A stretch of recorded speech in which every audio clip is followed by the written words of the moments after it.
Welcome to The Explainer. I am so incredibly thrilled to have you here today because we are going to perform an autopsy on something that, well, we all feel, but we rarely ever stop to actually dissect. We are launching a full-blown investigation into our collective exhaustion.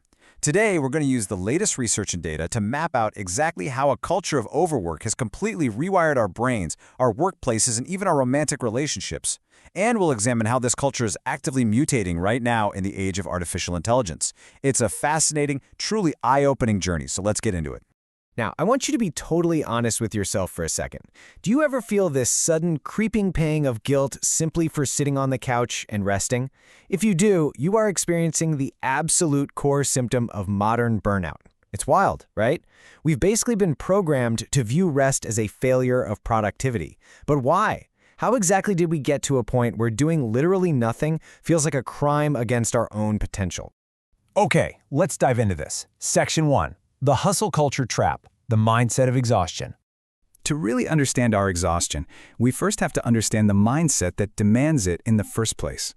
Researchers at Universitas Gadjah Mada pose this incredibly fundamental question.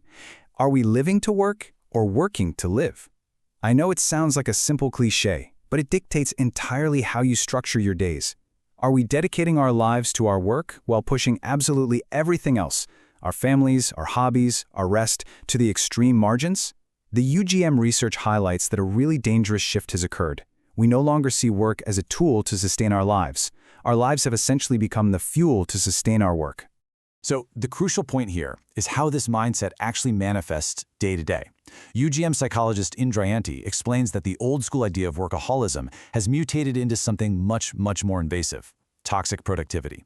It's no longer just about staying late at the office. It's this relentless internal pressure.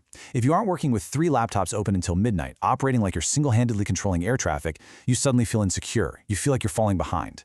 And a massive driver of this is social media. We are constantly scrolling through others posting their highlight reels and massive achievements, which directly breeds that insecurity. And the physical toll? It's huge. Stomach aches, severe headaches, complete psychological collapse. Your body literally has to break down just to force you to stop. Let's zoom out a bit. Section 2. The systemic roots of burnout, looking beyond individual blame. Because look, if everyone feels this way, we can't just blame our individual mindsets, right?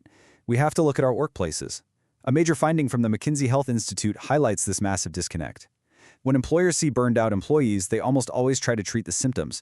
They throw yoga classes, meditation app subscriptions, and random well-being days at the problem. But McKinsey's research shows that this doesn't work at all if you ignore the root causes. Employees are actually burning out because of toxic workplace behavior, completely unreasonable workloads, and a total lack of autonomy. Let's be real, a meditation app cannot fix the toxic boss. By failing to take a systemic approach, companies are essentially slapping a Band-Aid on a broken system, which leads to mass turnover, the phenomenon we call the Great Attrition. And this doesn't just stay at work. Section 3. The unexpected relationship toll, how burnout bleeds into life. Now, what's really interesting about this is how systemic workplace burnout dictates the choices we make about human connection and romance. A fascinating study published in the International Journal of Multidisciplinary Research and Analysis discovered a direct link between the extreme pressures of hustle culture and a preference for singlehood among university students. But look at the mediating role here on the slide: psychological distress. The study uses something called the conservation of resources theory. Basically, hustle culture exhausts us so profoundly that our brains view romantic relationships as just another heavy, demanding burden. We actually choose singlehood strategically as a survival mechanism to conserve whatever tiny bit of emotional energy we have left.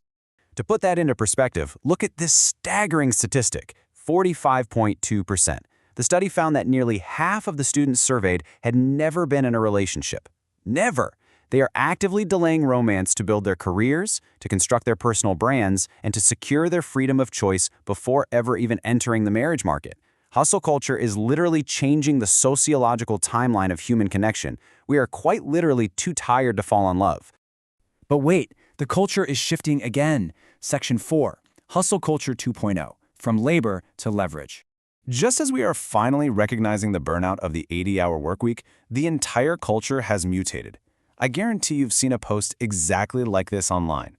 After 15 years, I just discovered the secret nobody's talking about. Then I found Teach Genius AI. Want my free guide? Comment guide below. This is an archetypal, fictional social media post highlighted by writer Michael G. Wagner.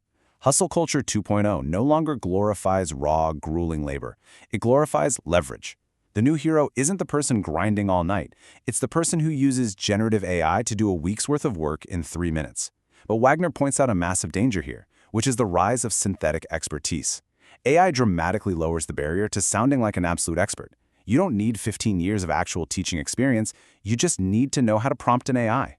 It's the performance of skill, without any of the actual substance. Which brings us to Section 5, the algorithmic appeasement, hacking human engagement. So why do we see these highly specific types of AI hustle posts everywhere, on literally every timeline on every single platform?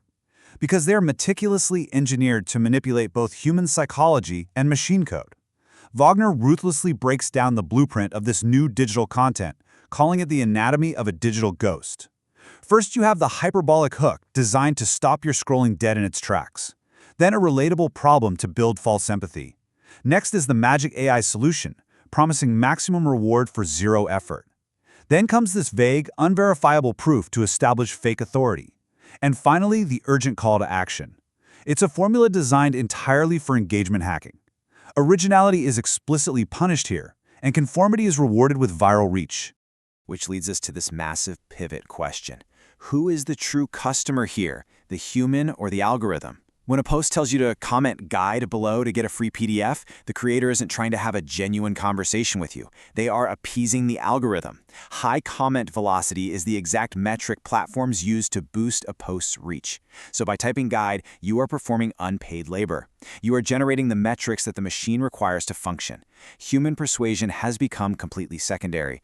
We've basically just become data points fueling a massive distribution engine. So how do we fix it? Section 6.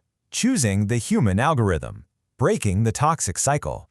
If we are facing what Wagner calls a semantic apocalypse, an internet just flooded with optimized, machine-generated noise, how do we survive? How do we break this cycle of toxic productivity and algorithmic conformity?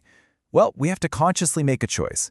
The machine algorithm demands engagement metrics, conformity to viral templates, and the hollow performance of synthetic expertise. But Wagner argues for a totally new framework. The human algorithm. This means purposely optimizing for vulnerability, for genuine connection.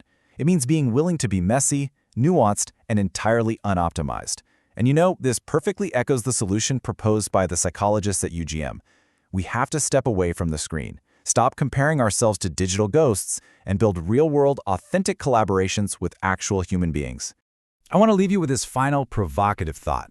In a digital world where every single voice is perfectly optimized, smoothed out, and AI-generated, being recognizably human, flaws and all, is actually your ultimate competitive advantage. So, are you going to keep running on the endless treadmill of toxic productivity, trading your physical health and your relationships just to feed a machine? Or are you going to do something truly radical and choose to be authentically, beautifully unoptimized today? Thank you so much for exploring this with me. I really hope this explainer helps you reclaim a little bit of your time and a whole lot of your humanity.